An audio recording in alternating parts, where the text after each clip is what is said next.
It's time to take a ride on the Steelers Afternoon Drive with our co-hosts, Alan Saunders and Zachary Smith.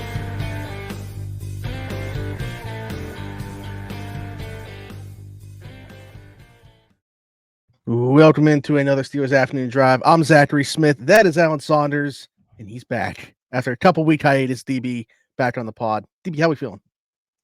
Feeling good, man. We got March Madness, so it's been a fun last couple of days. But we got to do what the people need, man. We got to talk about Aaron Rodgers on the podcast for the however many day in a row with him visiting the Steelers. So we got work to do. Got stuff to talk about.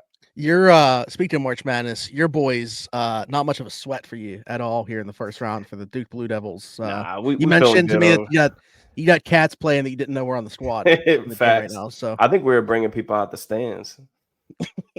That the team manager for McNeese State, I think, is getting minutes right now for Duke. Right. So how are we doing? Brackets, it's dead. It's gone. I was gonna ask if day 2 was a bounce back. I actually had a funeral service for it around 4 p.m. today. All right. Well, speaking of things that happened kind of within that same time frame, this late morning, this afternoon, reported, DB mentioned the name Aaron Rodgers. Might as well start with Aaron Rodgers visiting Pittsburgh today, checking out the facilities, which we could, I saw a bunch of jokes in terms of like his thoughts about the facilities when he was touring them, and we can maybe get into those as well. But just the idea in general that Aaron Rodgers now visiting Pittsburgh, going on. We'll see if there's other stops on him in the Aaron Rodgers free agency tour here. But what do we make of this? I felt like at some point this was going to happen before he would sign. I figured he would want to get a look at it. I know that I mentioned this past week. I knew he was talking to some people within the organization and now visiting. So what do we make of this?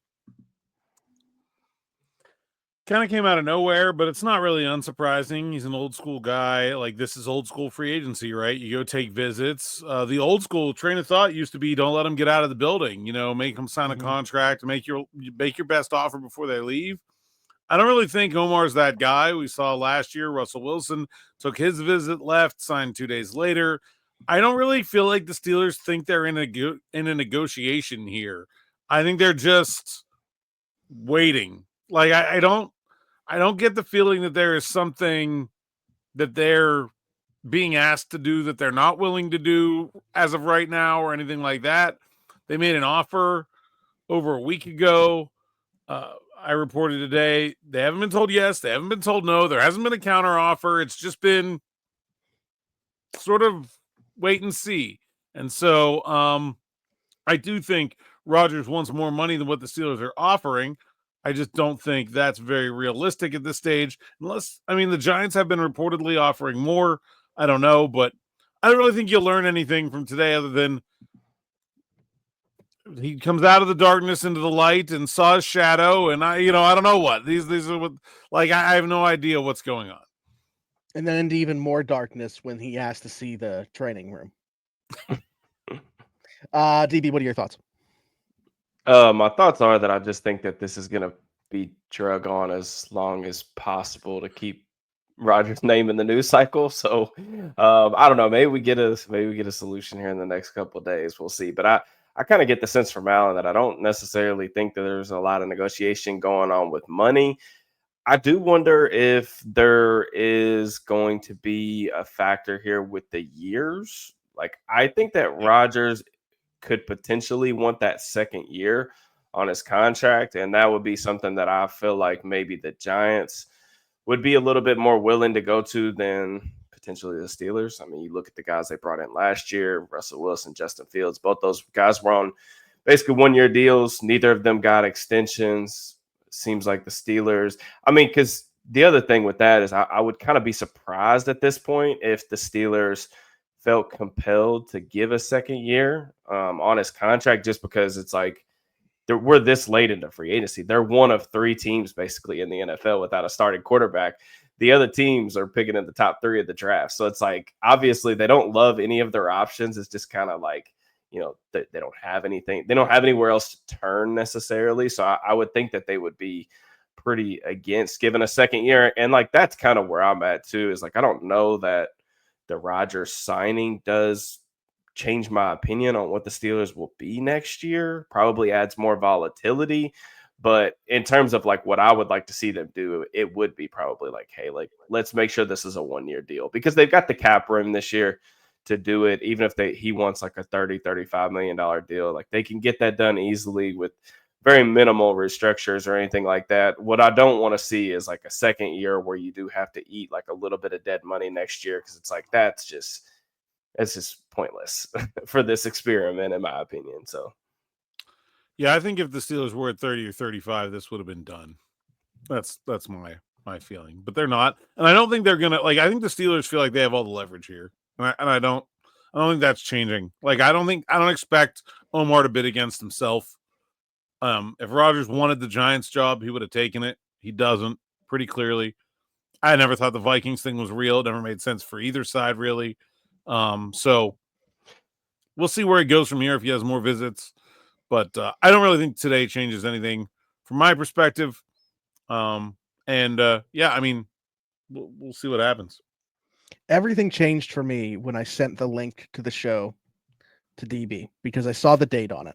It was the Friday, 2 days before the Steelers traded for DK Metcalf, the last time that DB was on here, which tells me Sunday night, somewhere within that 8 to 9 p.m. hour, Aaron Rodgers and the Steelers will come to an agreement on a contract.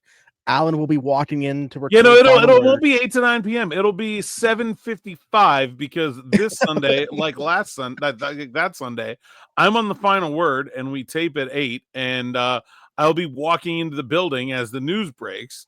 The only difference is this time we've known this is coming, so we'll be a little bit better prepared. But yeah, it'll be a very inconvenient time again. DB saying that he expects it to drag on. I would have thought the same until realizing that was the case. But jokes aside, I want to bring something else into the conversation here because while I was going to send that DM, I stumbled upon a tweet from DB, and he put out a poll trying to gauge how Steelers fans would feel about. He wasn't trying to gauge anything. He's trying to cause a ruckus. Trolling. He's trying to cause a ruckus, and the ruckus has come to pass. He put up a poll. And it was, how would which one would Steelers fans prefer? Aaron Rodgers as the Steelers quarterback, team goes 9-8. We're drafting Jaxson Dart, 21st overall. Now, before get thoughts from both of you on this, I just want to say, going through the comments on it, there were an alarming amount of people that said both. Like, they were up for both ends. Person saying both would be alarming. So, yeah. I'm very confused by that portion that are signing up for both things to happen.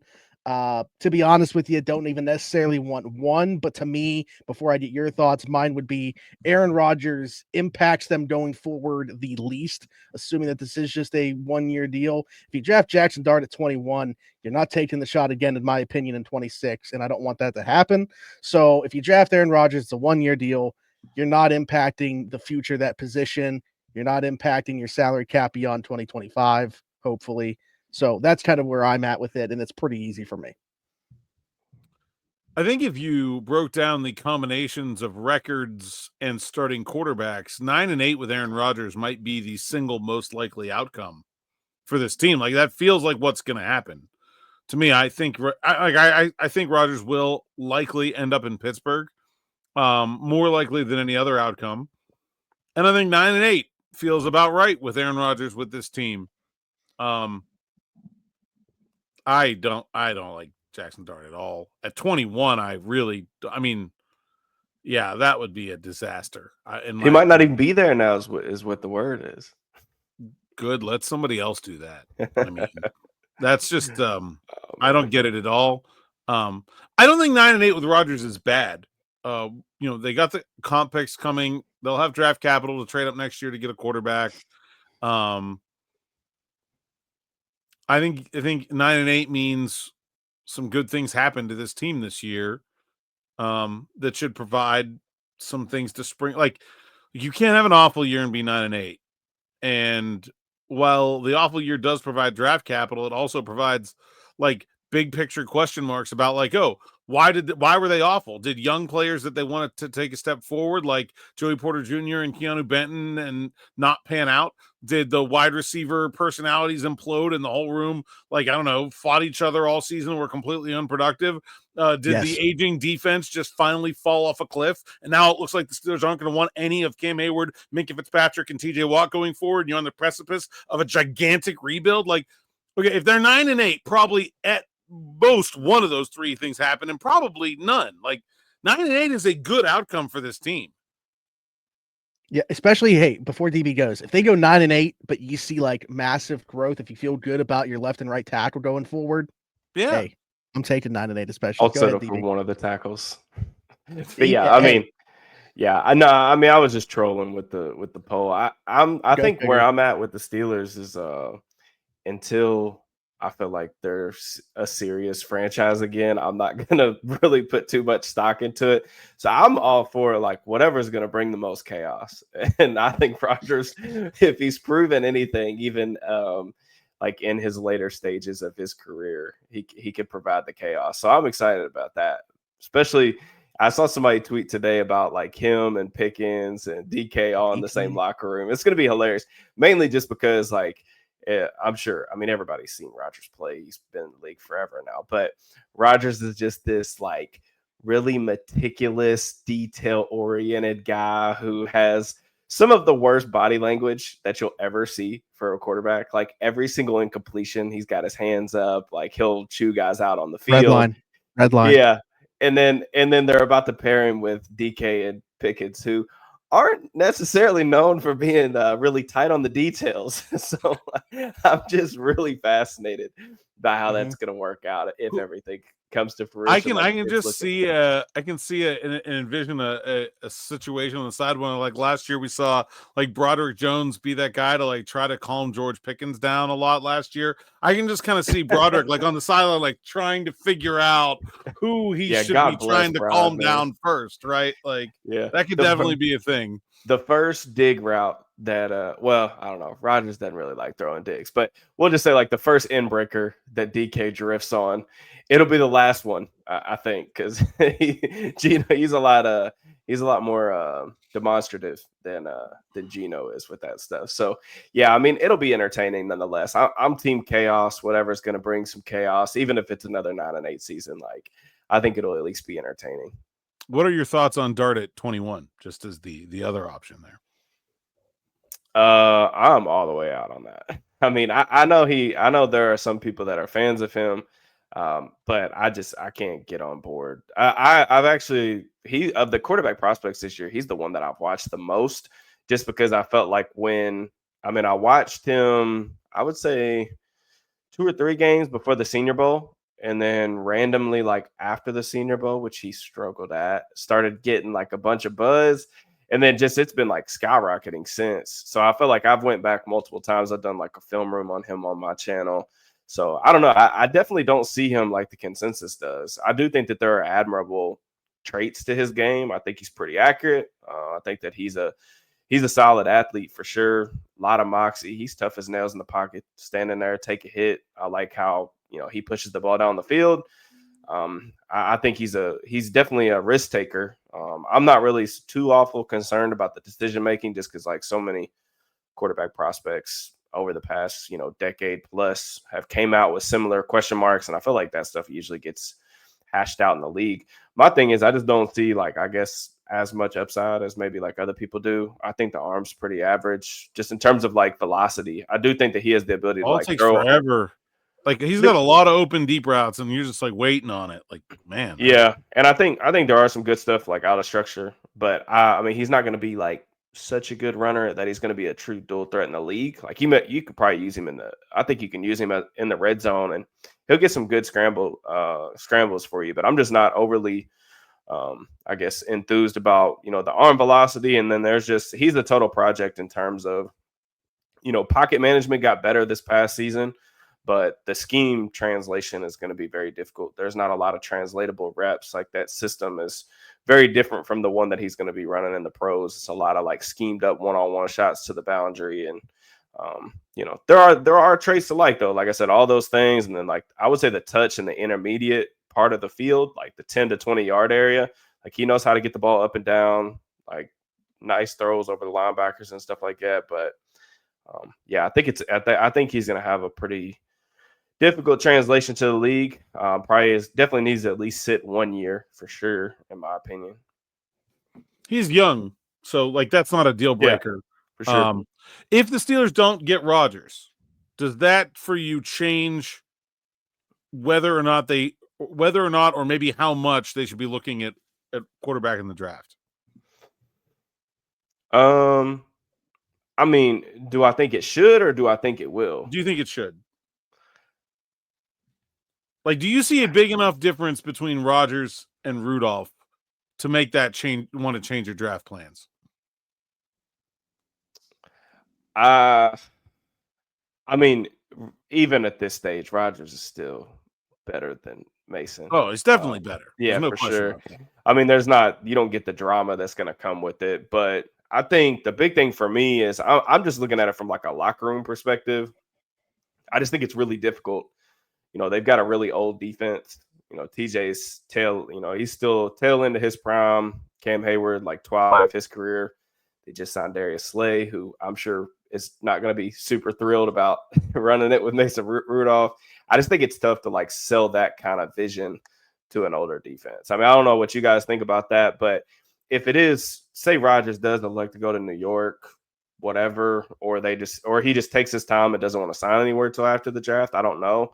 I just think that you have to take some type of swing, even if it's in round 3 or 4.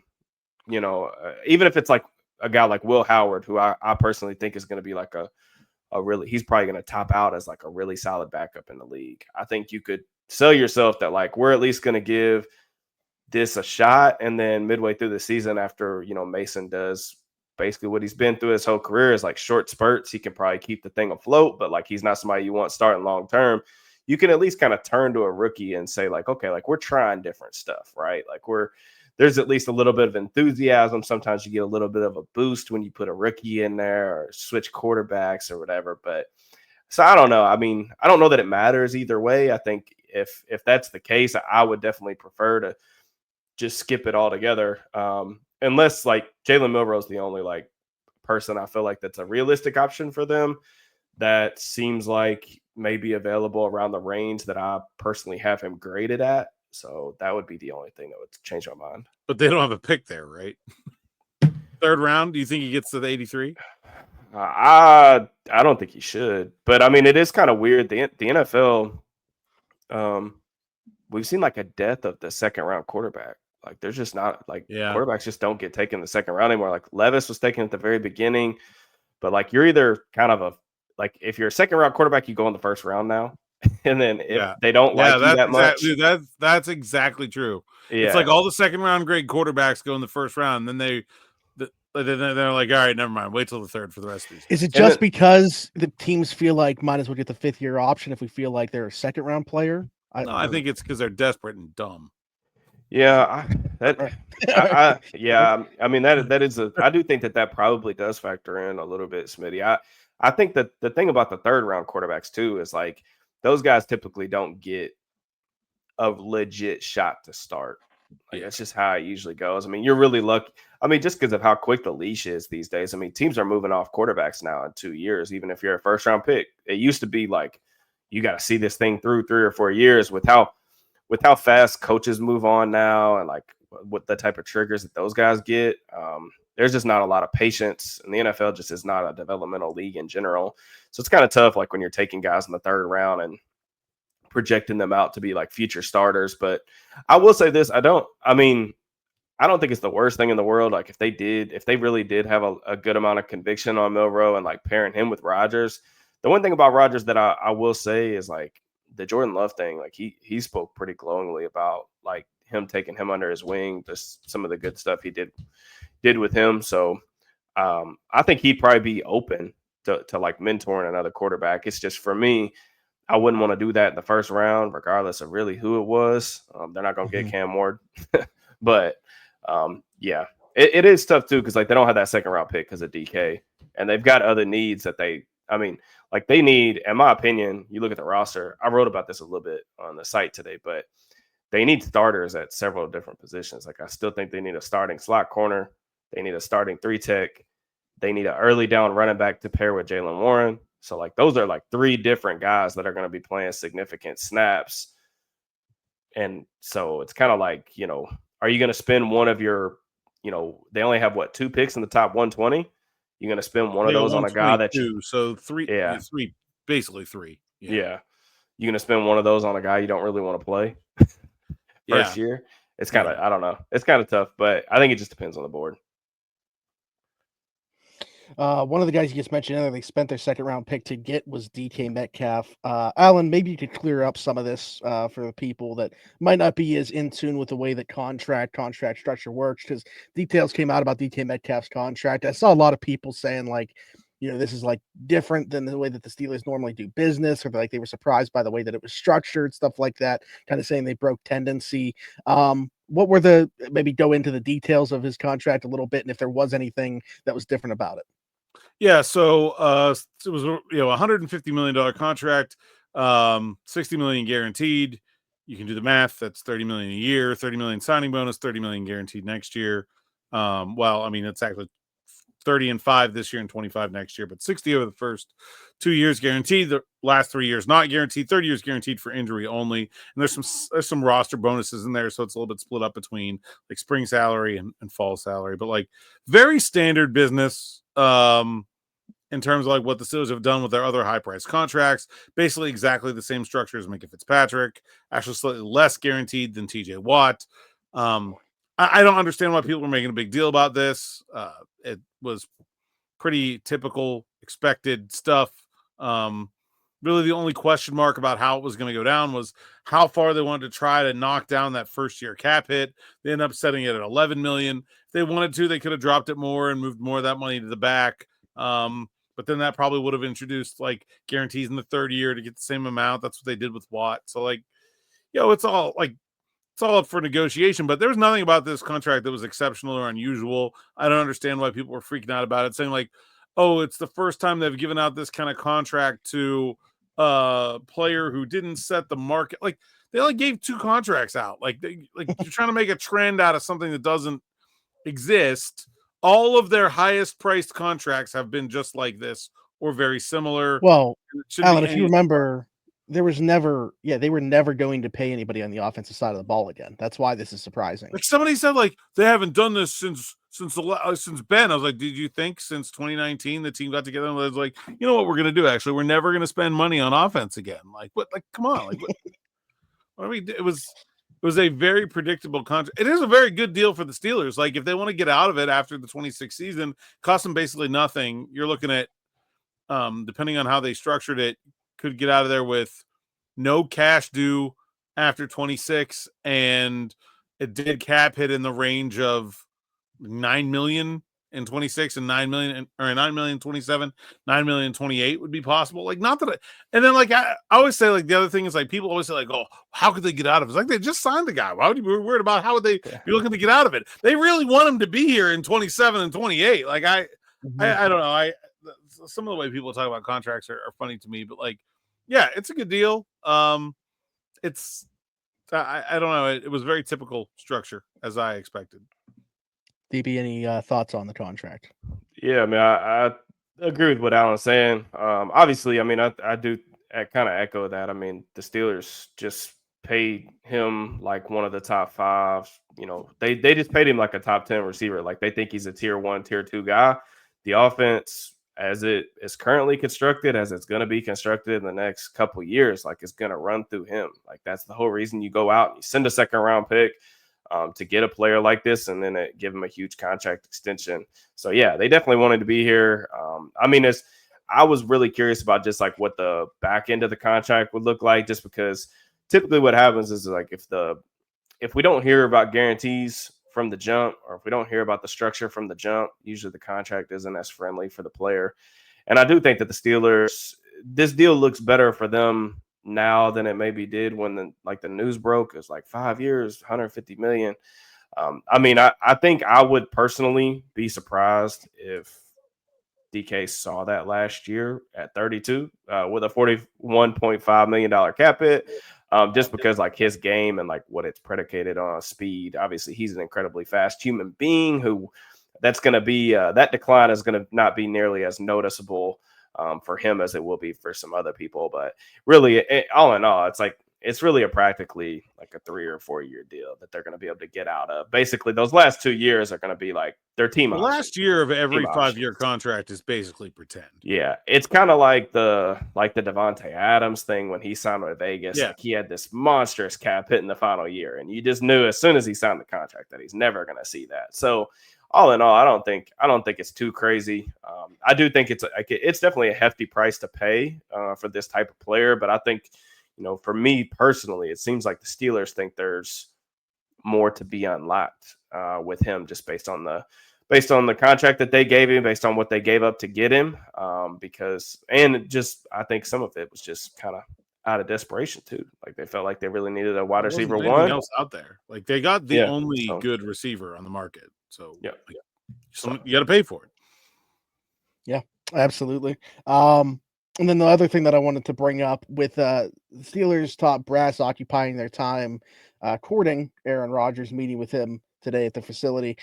Michigan Pro Day simultaneously going on. Teryl Austin down there. We've talked a lot about Michigan, obviously, because Kenneth Grant, someone we've widely put into that number 21 pick, obviously there. What do we make of Teryl Austin being the only one in attendance for that? Does it raise any alarms for you in terms of interest they might have for Grant or any of the Michigan players, or what do we make of this? Well, I mean, I guess the first thing I'll say is I don't know that Teryl Austin was the only one. I just know that he was there. Michigan notoriously tight with their pro day access. So it's basically like just what people can scrounge from video. There's one report out there that TA was there.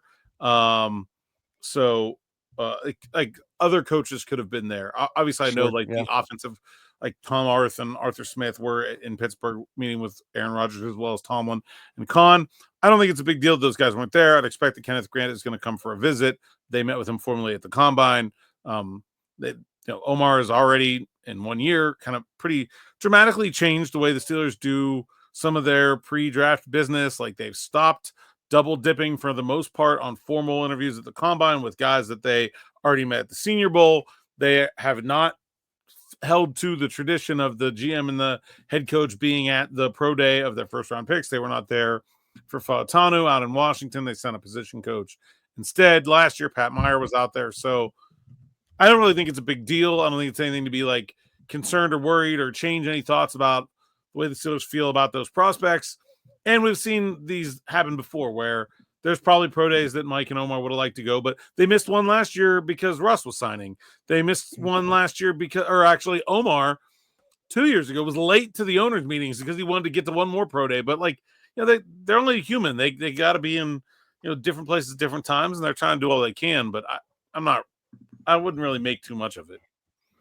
Before DB chimes in on this, does Michigan conduct it that way? Like, why is it so hard for? Like, why does it not get reported? Why the media closed out from that? I wouldn't understand it. You want to have the Michigan AD on as a guest? I don't know. I'm not going to speak. I'm just wondering if any reasoning has ever been given to media members as to why. No. I generally, once somebody says something to me that's stupid, I don't ask why. I don't want to know. Like, why would you not want to promote your own draft stock of your own players? Like, it's colossally dumb. It's like one of the stupidest things I've ever heard of a school doing. Mm-hmm.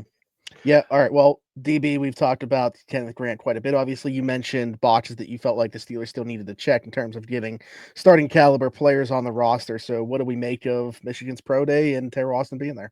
Apparently. Yeah, I guess too, like I said earlier, they needed a starting 3-tech, but it could be a starting nose tackle, right? If they wanted to kick Keanu Benton out a little bit from an alignment standpoint. So Grant makes sense in that regard.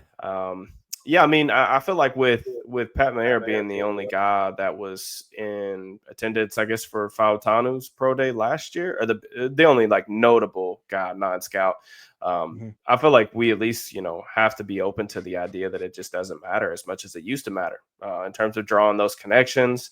So, yeah, I mean, I think Grant and a formal visit or a top 30 visit to the facility wouldn't surprise me at all. I definitely think he's in play for them, given everything that we know. So, Yeah, I mean, not anything overly surprising. Like Alan said, you got to be multiple places at once. They don't have a quarterback on the roster. They still got to figure that out. So, well, until a little bit before Alan goes on to record the final words on Sunday. That'll change. It's always great timing. Actually, you know what? That's what I want to do. This would normally be a question that would make sense to ask either before or after this, but since you're on here right now, and because of the way that I've kind of set this up for trying to manifest a decision into happening this weekend, put you both on the spot right now. And DB, as this moment in time, sitting here right now, 5:41 p.m.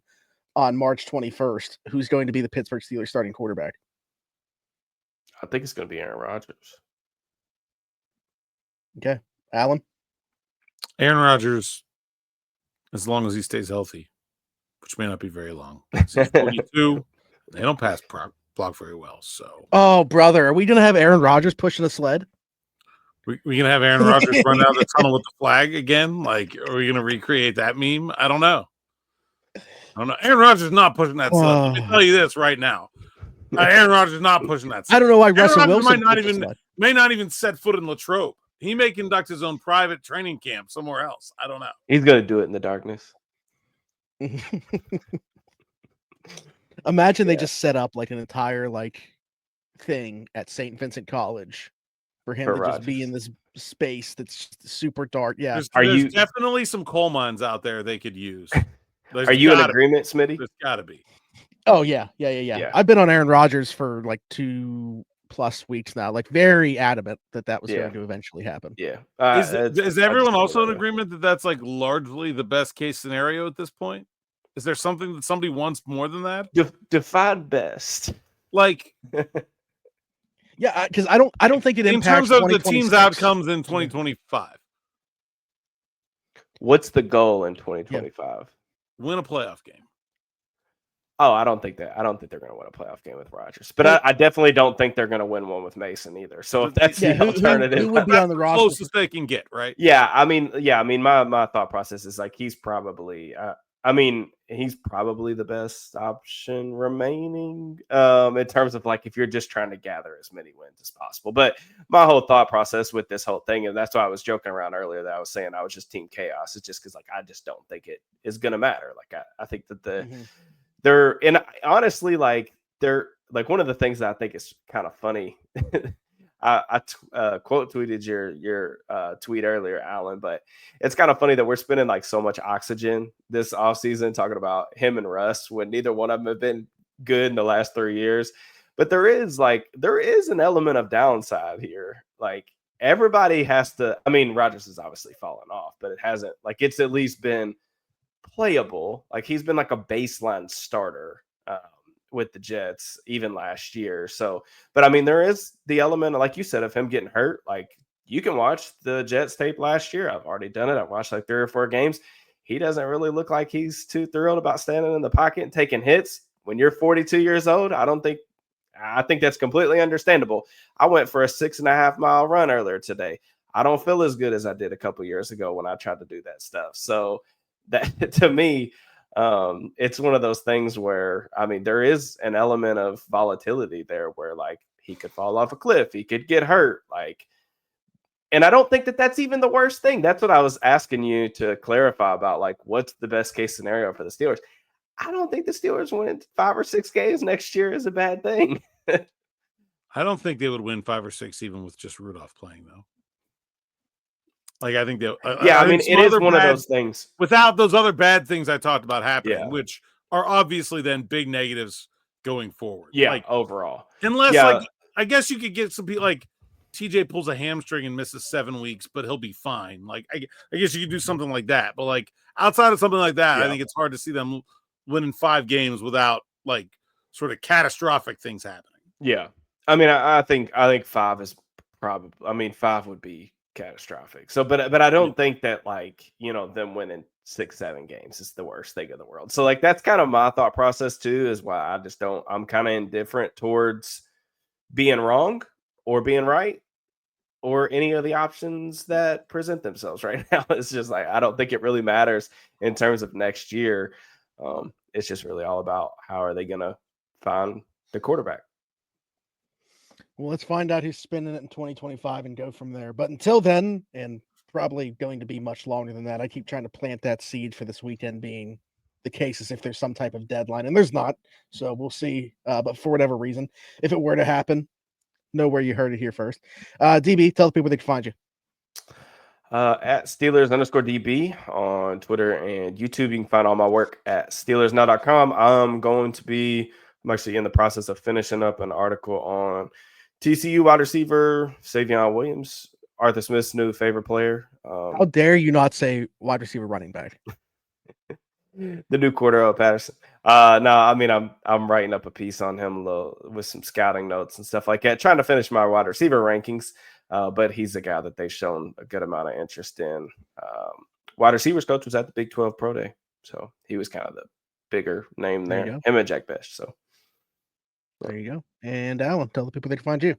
At @Saunders_PGH on X, Instagram, TikTok, and Blue Sky. PGH Steelers Now is the site's account, SteelersNow.com. Sign up for SN Plus and get all the best stuff from me and DB and ad-free, as well as supporting all of our coverage. I'll be headed to the owners' meetings later this month to talk about those rule changes and all kinds of other stuff. Also, our first chance to talk with Omar after free agency, and hopefully there'll be a quarterback to talk about. And like, subscribe, and hit that bell for notifications here on the YouTube channel. And Smitty, I've got some bad news because we are at 15,300 and Mike Webster. And you're not going to come up with another one because they haven't given that out since before you were born. Yep, that's terrible news. That is absolutely awful news. Yeah, I don't know. I don't nothing. know. I got nothing. You don't know do have anybody something from the 60s that wore 52? What kind of Steelers fan are you? I do have something. It's not at all related. I got to read this before we get out of here because I always say if you're listening somewhere else, leave us a 5-star review and subscribe, whether that's on Apple, Spotify, wherever you get your podcast from. We got an awesome review here with a 5-star review on Apple Podcasts. This is from Chaz. Saw a dude in Sam's Club the other day wearing some Steelers gear, which is not super common since I live in Flagstaff, Arizona. Showed him that I was listening to your podcast, ended up sitting down over some pizza, had a 20-minute conversation about the Steelers as complete strangers. It was amazing. I would like to let you know that it's not quite the same doom and gloom over here in the mountains as it seems to be in the Rust Belt heart of Steelers Nation. Can you tell me, though, from a day-to-day perspective, is it just the friggin' best living as a Steelers fan in the Steel City? Like, are you just fighting off friendly Yinzers wanting to have an interaction every single day, running daily errands? Is there Steelers gear in the Walmarts there? So sick of seeing all the Cardinals garbage everywhere and everybody wearing red. Really hope it's a black and gold Mecca I've always dreamed of visiting and hope to do so at some point in time here. Just remember, you're not in Cleveland. That's awesome. Well, Smitty has trouble going anywhere, Walmart, Target, because he's a celebrity. So those people are pulling. It's not because it's Smitty. Yeah, people are pulling him to the side. Are you listening to the podcast? I didn't know you had a podcast. I just like your music. Smitty signing autographs and stuff as he's going through Target. But honestly, that's an awesome. The fact that he just sat down and had pizza with this dude. I love that. Showed somebody else our awesome. podcast. Yeah, it's awesome. Yeah, next time I'm in Arizona, I got to get the pizza hookup. Now I got to know where to go. Yeah, Flagstaff, Arizona. I've never been to Flagstaff either. I've heard it's beautiful there. I kind of pictured him at like a Sam's Club, just pulling up on Buddy with the pizza there. All right. Yeah, is it like Costco pizza? People talk about Costco pizza all the time. I wonder if I've never had Costco pizza either. I don't know. Yeah, there we go. Sam's Club pizza. Either way, hit us up. However you're watching or listening to this, hit us in the comments with questions, thoughts, all that good stuff as we work through the offseason here. For Alan, for DB, find me everywhere, Zachary Smith, PGH. But until next time, thanks for jumping in and taking another ride on the Steelers Afternoon Drive.